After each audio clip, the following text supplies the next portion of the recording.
안녕하세요. 캔들피그의 이런저런 시간입니다.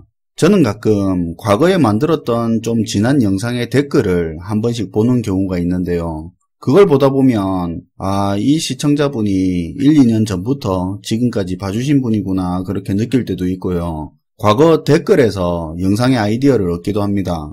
4차 산업혁명과 관련된 영상을 여러 개 만들었던 것 같은데요. 그런데 댓글을 보다 보니까 미래 4차 산업혁명 시대에 대한 생각을 비슷하게 하시는 분들이 은근히 있다는 걸 느꼈습니다.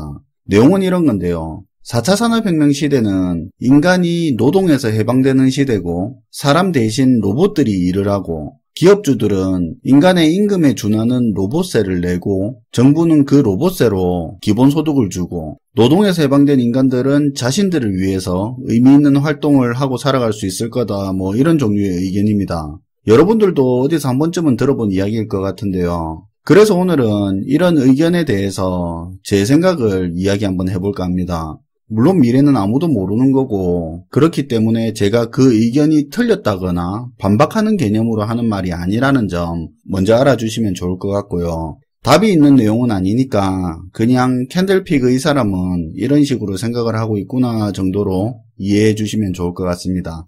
우선 4차 산업혁명 시대에 인간이 노동에서 해방된다는 그 부분에 대한 생각인데요. 노동은 인간이 생활이나 생존을 하기 위해서 하는 육체적, 정신적 활동을 말하는 거죠. 원시시대에는 먹거리를 구하기 위해서 사냥을 하거나 열매를 채집하는 활동이 노동이 될 수 있고요. 농경사회에서는 농작물을 재배하는 활동이 노동이 되는 거죠. 지금은 돈을 벌기 위해서 노동을 하는데 음식이든 옷이든 바꿀 수 있는 수단이 돈이 되니까 결국 노동의 형태만 달라졌을 뿐 인간이 노동을 하는 목적은 과거나 지금이나 마찬가지인 것 같습니다. 그런데 인간이 노동에서 해방된다는 말이 표면적으로 듣기에는 그럴싸하게 좋게 들리지만 다르게 생각하면 무섭게 느껴질 때도 있는데요. 개인적으로 인간이 노동에서 해방되게 되면 인간의 존엄성이나 인간의 가치가 떨어질 거라는 생각입니다. 이유는 이런 건데요. 과거 아프리카의 노예 생각을 한번 해봅시다. 아시아나 어디 다른 지역도 아니고 왜 하필 아프리카 노예였을까 생각해 본 적이 있습니까? 잘 알고 계시듯이 아프리카는 농사를 짓기에는 매우 어려운 토질에다가 기후마저 농사를 짓기에는 좋지 않습니다. 설령 농작물을 재배한다고 해도 많은 초식동물한테서 농작물을 지키는 것 또한 보통 일은 아니겠죠. 농사에는 일손이라는 게 굉장히 중요한데요. 사람 하나하나가 중요한 일손으로 부가가치를 창출하는 자원입니다. 그런데 농사를 짓기 어려운 아프리카에서는 다른 부족과 전쟁을 할 때를 제외한 평시에는 그렇게 인간의 노동력이 많이 필요하지 않았고 오히려 사람은 비용이나 마찬가지였습니다. 농작물 재배는 지극히 제한적이고 그렇다고 공장 같은 산업시설이 있는 것도 아니고 인간이 부가가치를 창출할 건덕지도 없었죠. 우리가 잘못 알고 있는 경우도 있는데 마치 유럽에서 아프리카로 쳐들어와서 올가미로 아프리카 사람들을 막 사냥하듯이 그 많은 사람들을 데려간 걸로 아는 경우가 있는데 실상은 무역이었죠. 물론 정말 사냥당하듯이 끌려간 노예들이 없다고는 할 수 없겠지만 전체적으로 봤을 땐 노예로 팔려나간 게 맞습니다. 유럽에서 생산된 총이나 면직물, 술 같은 것들을 아프리카가 수입을 하면서 유럽 무역상들한테 사람을 돈 대신 대금으로 치러준 건데요. 부족 간의 전투에서 진 타 부족이나 자기 부족에서조차 필요 없는 사람들을 총 서너 자루 가격, 술 몇 통 가격에 팔아버린 겁니다. 그렇게 많은 아프리카 사람들을 노예로 넘겨준 아프리카 입장에서도 노동력이 부족하거나 그렇지가 않았는데요. 농사는 없으니까 사람이 부족할 건 없고 타 부족 간의 전투에 있어서도 몇 명의 부족민보다도 유럽에서 들여온 총 한 자루가 전투에서 더 큰 역할을 하기 때문이었죠. 결론적으로 말해서 과거의 아프리카 노예 사례는 노동이 많이 필요 없는 아프리카 사회에서 사람이 지속적인 부가가치 창출 역할을 하지 않다 보니까 사람이 일회성 교환수단으로 사용돼 버린 건데요. 4차 산업혁명 시대에 인간이 노동에서 해방된다는 말은 다르게 말하면 사회에서 지속적인 부가가치 창출을 하는 인간의 역할은 줄어들고 인간 자체가 사회의 비용으로 전락하면서 인간의 존엄성, 인간의 가치가 떨어지는 분위기로 가지 않을까 하는 생각입니다. 물론 과거의 아프리카 사례처럼 극단적이지는 않겠지만 인간이 노동에서 해방이 된다면 지금보다 사람의 가치가 떨어지지는 않을까 생각이 듭니다. 사실 국가가 국민에게 교육을 시켜주고 청년에게 다양한 지원을 해주고 이것저것 챙기는 이유는 당장은 비용이 들겠지만 앞으로 이 사람이 평생을 소득활동을 하면서 낼 세금의 양이 지금 지원해주는 돈보다 많을 거기 때문인데요. 그런데 만약 사람이 부가가치 창출을 해내는 존재가 아니라면 지금처럼 이렇게 챙겨줄지도 의문입니다.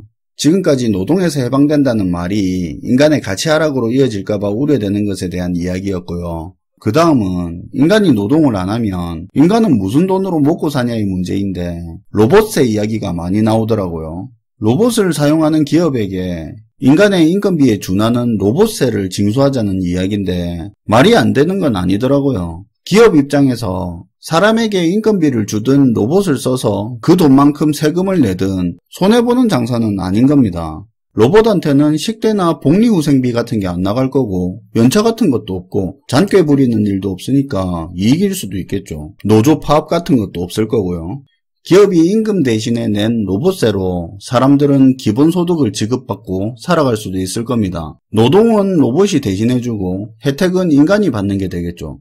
그런데 꼭 생각해봐야 될 중요한 한 가지는 그 로봇의 주인은 혜택을 받을 국민이 아니라 로봇세를 낼 기업주라는 겁니다. 언제든지 로봇세를 적게 받는 나라로 떠나버리면 그만입니다. 사람이 일을 할 때야 임금이 딴 나라보다 비싸더라도 기업이 꼭 그 나라에 머물러 있다면 그 이유가 있겠죠. 의사소통이라든가 근로자들의 교육 수준, 문화 수준, 성향 등 해서 임금이 비싸더라도 그 나라에서 기업을 할 이유가 있겠지만 사람이 노동에서 해방되고 로봇들만 일을 한다면 기업주 입장에서는 비싼 로봇세를 주면서까지 어떤 나라에서 굳이 머물러 있는 걸 고집할 필요는 없겠죠. 비싼 로봇세에 기업은 떠나버리고 한정된 세금 가지고 기본소득을 챙겨먹는 국민끼리는 자연스럽게 인구가 줄어야 된다는 생각을 서로 하게 되면서 인간의 가치 하락은 더욱 빨라지지 않을까 하는 생각을 하게 됩니다. 저는 누군가의 생각처럼 인간이 노동에서 해방되기에는 어렵다는 생각인데요. 사회가 변하면서 노동의 형태는 지금과 달라질 수는 있겠지만 인간이 살기 위해서 노동은 항상 존재할 거라고 봅니다. 자동화 기계화에 밀려서 인간의 가치가 지속적으로 떨어지더라도 최소한 우리 사는 동안 노동에서 해방되지는 않을 것 같다는 생각입니다. 오늘은 머지않은 미래에는 인간이 일을 하지 않고 살아갈 수 있다는 의견에 대해서 개인적인 생각을 이야기해봤는데요. 답이 있는 이야기는 아니지만 인간이 일을 할 수 있는 환경이 갖춰지고 인간이 일을 할 때 인간의 가치도 유지될 수 있다는 개인적인 생각을 공유하면서 오늘 영상을 마무리하도록 하겠습니다. 시청해주셔서 감사하고요. 지금까지 캔들피그의 이런저런 시간이었습니다.